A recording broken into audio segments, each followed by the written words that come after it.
I'm Dale Simpson, a recruitment specialist at Skills Provision. Today, I'm going to discuss the hiring of European and international workers for companies in Croatia. I hope you find this podcast interesting.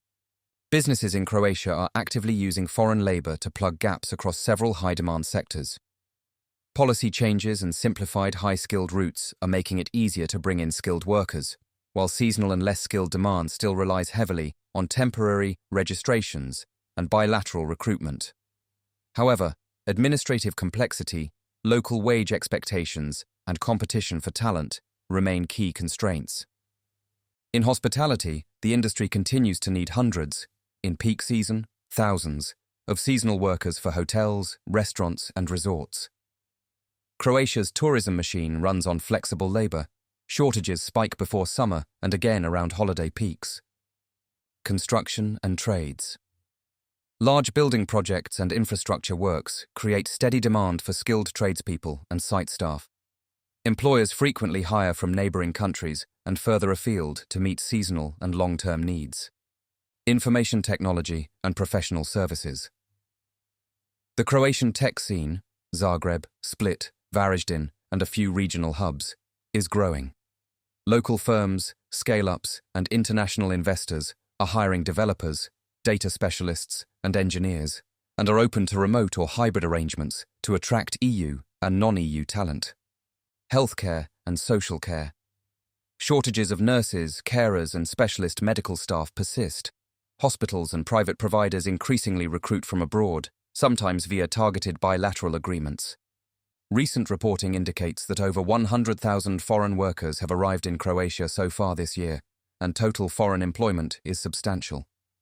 These inflows are concentrated in the sectors above and are viewed as essential to keeping the economy running, particularly during peak tourist months. Croatia issues EU blue cards for highly qualified third-country nationals.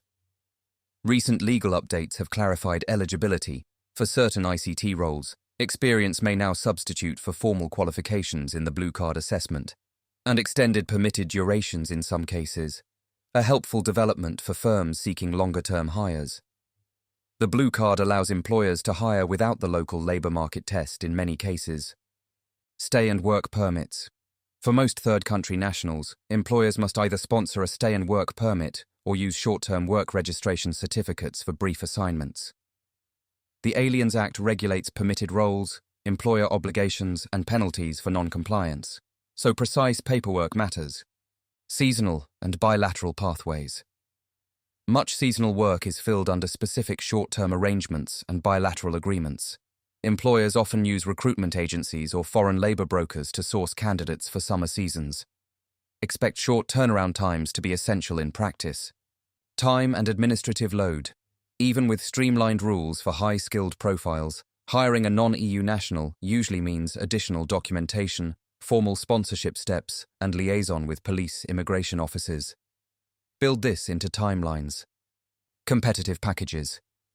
To win skilled Europeans and non-EU specialists, employers increasingly offer flexible work, training budgets, relocation support, and clear career paths.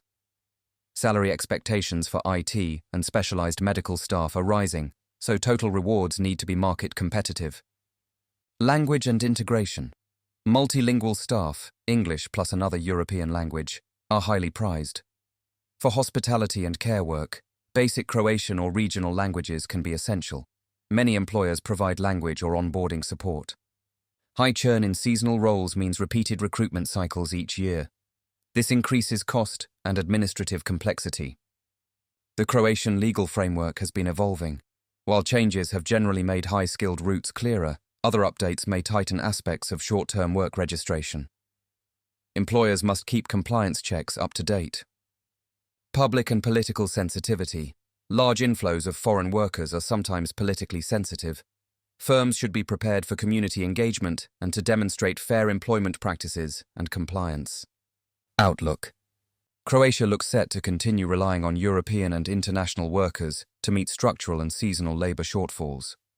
Policy tweaks aimed at retaining talent, longer permitted stays, clarity on blue card eligibility, make the country more attractive for skilled professionals. But competition from other EU countries and rising wage demands in growth sectors will keep recruitment challenging for local firms. Workforce development and reskilling remain priorities for the public sector and international bodies, supporting Croatia's labour supply needs.